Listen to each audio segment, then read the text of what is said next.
குதிரை என்றால் யாருக்குத்தான் பிடிக்காது? சிறியவர்கள் முதல் பெரியவர்கள் வரை குதிரை சவாரி என்றாலே குதூகலமாகி விடுவர். குதிரைகள் கிறிஸ்துக்கு முன் 4000 ஆண்டுகளுக்கு முன்பே மனிதனால் பழக்கப்படுத்தப்பட்ட ஒரு விலங்கு ஆகும்.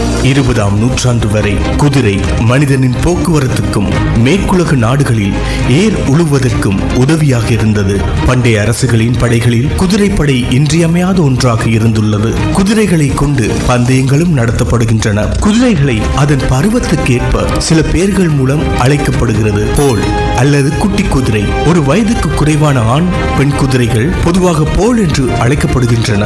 யாழி 1 முதல் 2 வயது ஆண் பெண் குதிரைகள் இரண்டும் யாழிங் என்று அழைக்கப்படும்.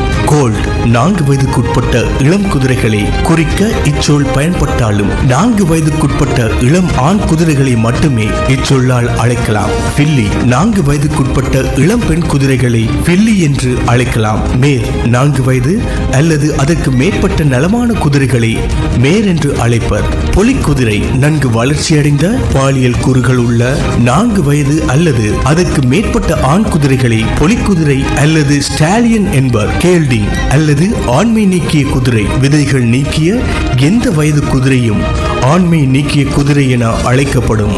இனம், மேலாண்மை மற்றும் சூழலை பொறுத்து நவீன ரக குதிரை 25 முதல் 30 ஆண்டுகள் ஆயுள் காலத்தை கொண்டுள்ளது. குதிரைகளின் கருக்காலம் 335 முதல் 340 நாட்கள் ஆகும். குதிரை குட்டிகள் பிறந்த சிறிது நேரத்திலேயே எழுந்து நடக்க ஆரம்பித்து விடுகின்றன.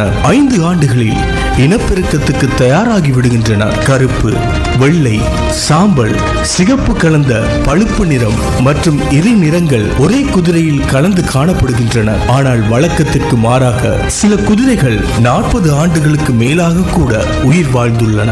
குதிரையின் முக்கிய குணங்களில் ஒன்று அதிகபட்ச வேகம். 88 கிலோமீட்டர் வேகத்தில் ஓடும். இந்த வேகத்தை கொண்டுதான் நவீன காலத்தில் நவீன வாகனங்களுக்கு குதிரை வலு என்று அழைத்து அதை கணிக்கிறார்கள்.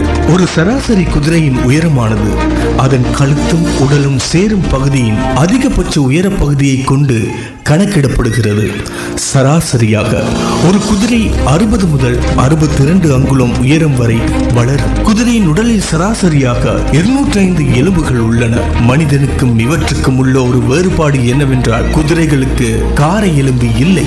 அது மட்டுமல்லாமல் குதிரைகளால் நின்று கொண்டே தூங்க முடியும். இறை விலங்குகளாக இருப்பதால் கால்களும் குளம்புகளும் ஒரு குதிரையின் மிக முக்கியமான உறுப்புகளாகும். வளர்க்கப்படும் குதிரைகளில் மிகுதியான பயன்பாட்டின் காரணமாக குளம்புகள் தேய்ந்து விடாமல் இருக்க இரும்பிலான லாடங்களை பொருத்துவர். குதிரைகள் வளரும் போது குளம்புகளும் வளர்வதால் குறிப்பிட்ட காலத்திற்கு ஒரு முறை லாடங்கள் மாற்ற வேண்டி இருக்கும். மனிதனுடன் ஒப்பிடுகையில் குதிரையின் இரைப்பை சிறிதாகவும் பெருங்குடல் நீண்டதாகவும் உள்ளது. இதனால் சத்துக்கள் சீராக கிடைக்கின்றன. நன்கு வளர்ந்த ஒரு 450 கிலோ எடையுள்ள குதிரை ஒரு நாளில் 7 இருந்து 11 கிலோ உணவை உட்கொள்கின்றன. மேலும் 38 இருந்து 45 லிட்டர் வரை நீர் அருந்தும். குதிரைகள் எப்பொழுதும் தூய்மையான நீரை மட்டும்தான் அருந்தும். குதிரைகள் எங்கேயாவது நீர் குடித்தால் அது தூய்மையான நீராகத்தான் இருக்க முடியும் என்று மனிதர்களால் உணர முடிகின்றது. முக்கியமான விஷயம் என்னவென்றால் குதிரைகளால் வாந்தி எடுக்க இயலாது. இதனால் ஏதேனும் நச்சு பொருட்களை சாப்பிட்டால் அது குதிரையின் இறப்புக்கு காரணமாக நேரிடும். குதிரைகளின் பார்வை திறன் சிறப்பானது. இரு கண்களால் 65 பாகை வரையும் ஒற்றை கண் பார்வையில்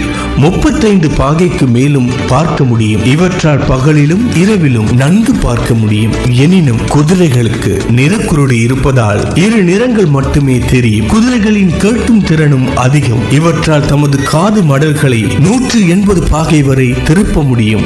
எனவே தலையை திருப்பாமலேயே எந்த பக்கம் இருந்தும் சத்தம் கேட்டாலும் உணர முடியும். குதிரையின் தொடுதிறனும் நுட்பமானது. கண், காது, மூக்கு பகுதிகள் உணர்ச்சி மிகுந்தவை. குதிரைகளால் நின்று கொண்டும் படுத்துக் கொண்டும் தூங்க இயலும். குதிரைகளின் கால்களில் உள்ள சிறப்பான ஒரு அமைப்பின் காரணமாக அவற்றால் விழாமல் நின்று கொண்டே தூங்க முடியும். கூட்டமாக இருக்கும் போது குதிரைகள் நன்கு தூங்கும்.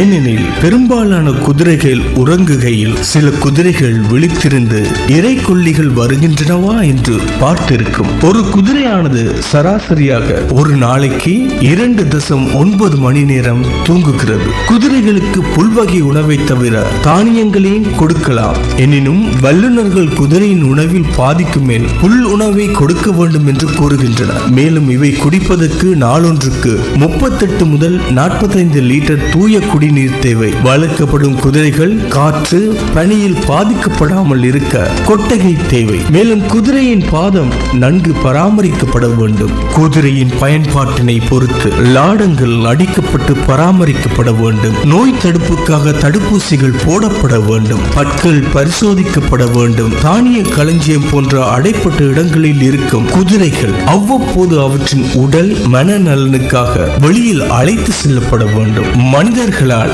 ஆரம்ப காலத்தில் குதிரைகள் மாடுகளை வைத்துத்தான் போக்குவரத்து சேவையை மனிதர்கள் ஆரம்ப காலத்தில் செய்தார்கள். அப்படி அந்த போக்குவரத்தை ஆரம்பிக்கும் போது குதிரைகள் மாடுகளின் கால்களில் எலுமிச்சை பழத்தை வைப்பார்கள். ஏன் இன்றும் கூட இப்பொழுது ஒரு புதிய வாகனத்தை நாங்கள் எடுத்தால் உடனடியாக கோயிலுக்கு சென்று அங்கு எலுமிச்சை பழத்தை அந்த டயரில் வைப்போம். அது ஒரு கலாச்சார அடிப்படையில் வருகின்றது. ஆனால் அன்றைய காலப்பகுதியில் குதிரைகள் மாடுகள் பாதையோரம் செல்லும் பொழுது அதன் கால்களில் விஷத்தன்மை ஏறக்கூடிய சந்தர்ப்பம் இருக்கின்றது. விஷப்பூச்சிகள் ஏறக்கூடிய சந்தர்ப்பங்கள் இருக்கின்றது. அதிலிருந்து அந்த குதிரைகள் மாடுகளை பாதுகாப்பதற்காகவே எலுமிச்சை வைத்து அந்த போக்குவரத்தை தொடங்கும் ஒரு கலாச்சாரம் அப்பொழுது இருந்தது. குதிரை சாதாரண விலங்காக இருந்தாலும் இதில் நிறைய மருத்துவ குணங்களும் இருக்கின்றன. இந்த மருத்துவ குணங்கள் மூலம் சில மருந்துகளும் தயாரிக்கப்படுகின்றன. பாம்புக்கடி மருந்து செய்யும் முறையும் இதில் ஒன்று. பாம்புக்கடி மருந்துக்கு குதிரை அல்லது செம்மறியாட்டின் மீது பாம்பின் நஞ்சை ஊசி மூலமாக பாய்ச்சுவர். அதனால் அக்கால்நடைகளின் நஞ்சு எதிர்ப்பு நீர்மங்கள் இரத்தத்தில் சுரக்க தொடங்கும். அந்த நஞ்சு எதிர்ப்பு நீர்மங்கங்களை இரத்தத்தில் இருந்து தனியாக பிரித்து விடுவர். அதுவே பாம்புக்கடி நஞ்சுக்கு மருந்தாக செயல்படுகின்றது. ஆனால் பாம்பின் நஞ்சை பாம்பே உறிந்துவிடும் என்று மூட நம்பிக்கை சில பகுதி மக்களிடம் நிலவுகிறது. உடல் மற்றும் உளநலம் குன்றிய அனைத்து நோயாளிகளுக்கும் குதிரையுடன் பழகும் போது பயனடைகிறார்கள். மருத்துவ குதிரையேற்றம் மூலம் இவர்களுக்கு புத்துணர்ச்சி வழங்குவதுடன் அவர்களது சமநிலை மற்றும் உறுப்பு ஒருங்கிணைப்பை மேம்படுத்தி தன்னம்பிக்கையை ஊட்டப்படுகிறது. இதனால் அவர்களுக்கு விடுதலை உணர்வும் தானியங்கு நம்பிக்கையும் பெறுகின்றன. குதிரையேற்றத்தின் நன்மைகளை அங்கீகரித்து மாற்றுத்திறனாளர் ஒலிம்பிக் விளையாட்டுகளில் குதிரையேற்று போட்டி சேர்க்கப்பட்டுள்ளது. இம்போ தெரப்பி என்று இவை குறிப்பிடப்படுகின்றன. நேரடியாக குதிரையில் பயணம் செய்யாவிடினும் குதிரை உதவும் மருத்துவத்தினால் உளநலம் குன்றியவர்களுக்கு மனநிலை மருத்துவம் வழங்கப்படுகிறது. எதிர்பார்ப்பு சீர்குலைவு, மனநிலை சீர்குலைவு, நடத்தைசார் சீர்குலைவு, வாழ்க்கையில் பெரும் மாற்றங்களை எதிர்கொள்வோருக்கு குதிரைகளை கூட்டாளி விலங்குகளாக பயன்படுத்தி உள மருத்துவம் வழங்கப்படுகிறது. சோதனை முறையாக சிறைகளிலும் குதிரைகளை பயன்படுத்தி நடத்தைசார் சீர்கேடுகளை சரி செய்ய முயற்சிகள் மேற்கொள்ளப்படுகின்றன. மனித வரலாறு முழுவதும் குதிரைகள் மூலமாக மனிதன் பல பொருட்களை பெற்று வந்துள்ளார். குதிரையின் பால் பொருட்கள், இறைச்சி போன்றவற்றை மங்கோலியர் பயன்படுத்துகின்றனர். முற்காலத்தில் நீண்ட தொலைவு பயணம் செய்யும் மங்கோலியர் குதிரையின் குருதியையும் குடித்து வந்ததாக கூறப்படுகின்றது. இதனால் அவர்களால் உணவுக்காக நிற்காமல் நீண்ட தொலைவு செல்ல முடிந்ததா. மேலும் சினையுற்ற குதிரையின் சிறுநீரில் இருந்து ஒரு வகை நொதி பிரித்தெடுக்கப்பட்டு அது மருந்தாக பயன்படுத்தப்படுகிறது. குதிரையின் தோல் மூலம் கையுறை காலணிகள் செய்யப்படுகின்றது. குதிரையின் குழம்புகளில் இருந்து விலங்கு பசை செய்யப்படுகிறது. குதிரையை பழக்கும் அந்த நபருக்கு ஜொக்கி என்று பேருண்டு. அந்த ஜொக்கி குதிரையுடன் எவ்வளவு அந்நியோன்யமாக அன்பாக பண்பாக நடந்து கொள்றாரோ அவர் சொல்படி அந்த குதிரை கேட்கும். இவ்வாறு மனிதர்களோடு வரலாற்று தொடக்கம் இன்று வரை ஒன்றிணைந்து பயணித்த குதிரைகளை பற்றி நாங்கள் ஆராய்ந்தோம். இன்றைய உலகத்தில் குதிரைகள் வெறுமனே வரலாற்று சான்றாக மட்டுமல்லாமல் இன்று உலகின் மிகப்பெரிய வர்த்தகமாகவும் குதிரை திகழ்கின்றது.